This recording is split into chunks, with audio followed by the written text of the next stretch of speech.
in Los Angeles.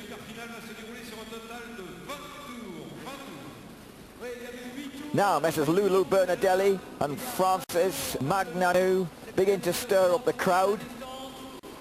We'll take a break. We'll be back for the final.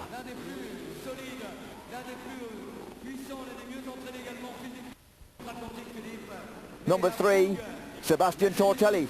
His 35-year-old mentor, the former world champion Jackie Vimong, said that Tortelli was riding really badly in Japan a week ago, and I think they've been a bit surprised about it by how much better he's been riding this evening, especially when he pushed Emig in the semi-final.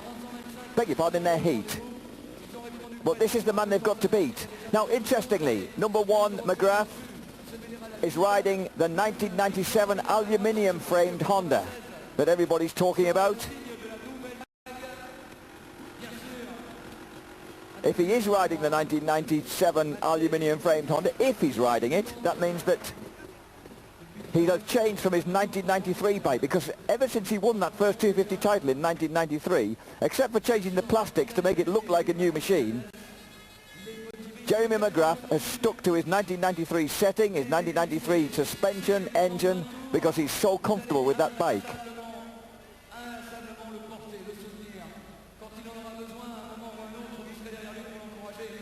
A lot of nervous twitching and last-minute adjustments going on the start line.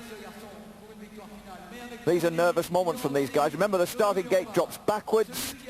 You've got to time your getaway to perfection. If you're a moment too soon, you'll get trapped underneath it.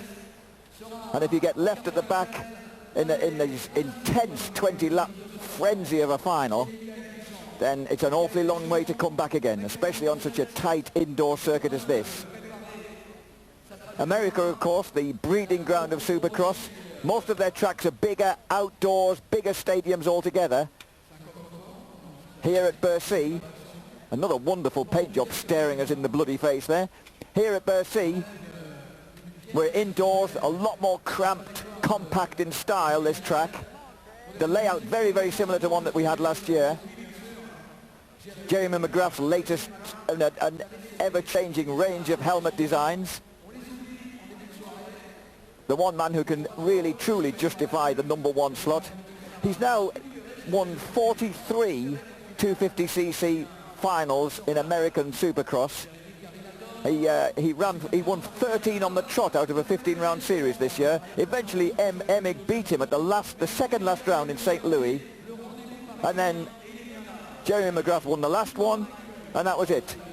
He'd broken yet another record. I think he's now won 43 finals, the second most winningest rider in Supercross history, as they like to call him in the States. The great Ricky Two-Hip Johnson has won 28, and Bob Hurricane Hanna 27. No one else comes near those 3.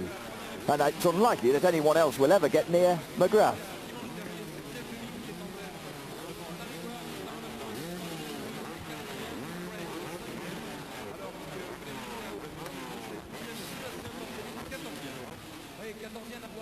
Gloves get put on, goggles, which you don't want to get steamed up before you start. You want to be able to see where you're going.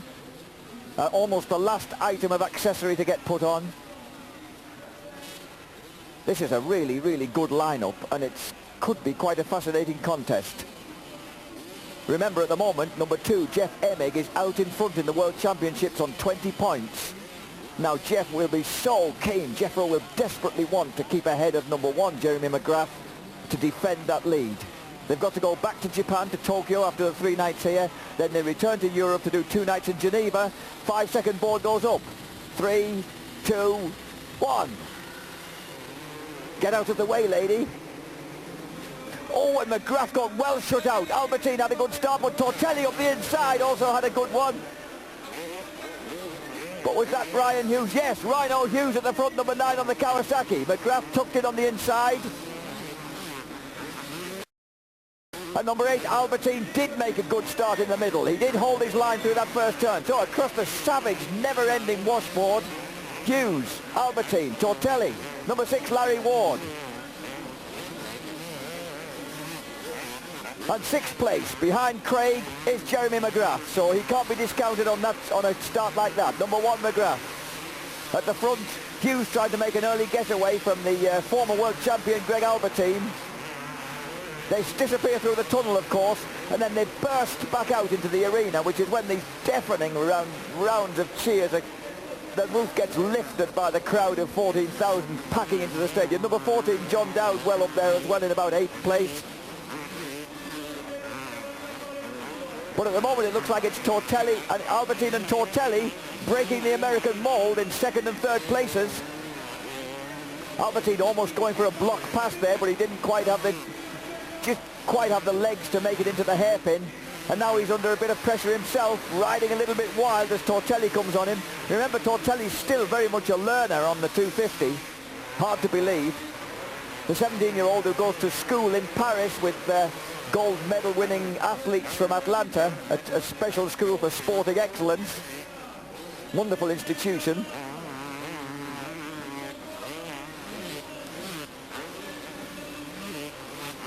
Albertine, who's beginning to get the, and it looks as if, in fact, Tortelli's dropped a place. We've got Larry Ward. Tortelli's made a mistake, which are things that Jackie Mimon said he's been making too many of on the 250. He's been a bit tense when riding around here on the 250, and that's allowed Larry Ward through. And the sinister spectre of number 1, Jeremy Mcgrath, already haunting these riders at the front. Now, number 6, Larry Ward, if he gets a flyer at the front, he can be unbeatable.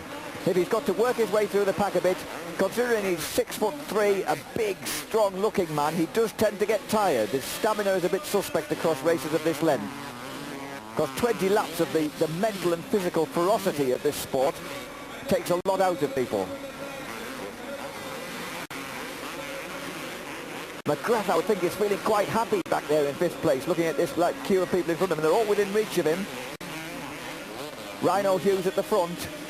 Hughes has been sidelined for part of this year with a jaw injury.